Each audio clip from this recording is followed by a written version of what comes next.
Size achieve ചെയ്യുന്നത് ഏകദേശം ഒരു 2 feet to 3 feet മുകളിൽ. അതിന്റെ ക്വാളിറ്റി, വളരാനുള്ള സാഹചര്യങ്ങൾ, ഫുഡ്, ഈ ഗ്രോത്ത് പലർക്കും, ഈ മീനെന്നല്ല എല്ലാ മീനിനും ശ്രദ്ധിക്കേണ്ട ഒരു കാര്യം എന്ന് പറയുന്നത്, ഇപ്പൊ ഇത്രയും സൈസ് കയറുമെന്ന് പറഞ്ഞ് പലരും വാങ്ങിച്ച ശേഷം കുഞ്ഞു ടാങ്കുകളിൽ ഇട്ടാൽ അവർ വളരില്ല.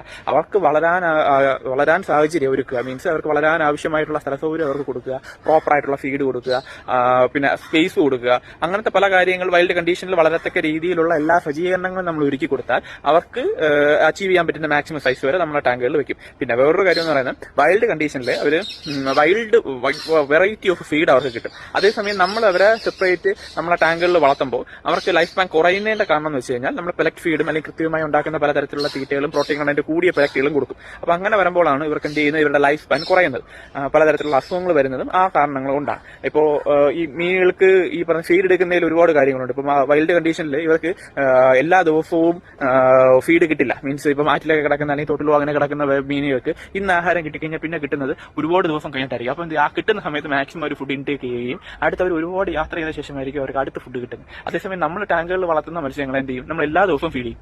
അതിന് അതിന്റെ എന്താ പറയാ, നമ്മൾ കഴിക്കുന്നതിലും 3 നേരം ആഹാരം കൊടുക്കും. അങ്ങനെയൊക്കെ വരുമ്പോഴാണ് കൂടുതലും ഈ ഡ്രോപ്സിയും അല്ലാന്നുണ്ടെങ്കിൽ ഡൈജഷൻ ഇഷ്യൂസും അങ്ങനത്തെ പല കുഴപ്പങ്ങളും ഇവർക്ക് കൂടുതൽ വരുന്നത്. അങ്ങനെയാണെങ്കിൽ ഇവര് അവരുടേതായ ഏജ് ആകാതെ ഡെത്ത് ആവാനുള്ള സാഹചര്യങ്ങൾ വളരെയധികം കൂടുന്നത് ആ ഒരു കാരണം കൊണ്ടാണ്.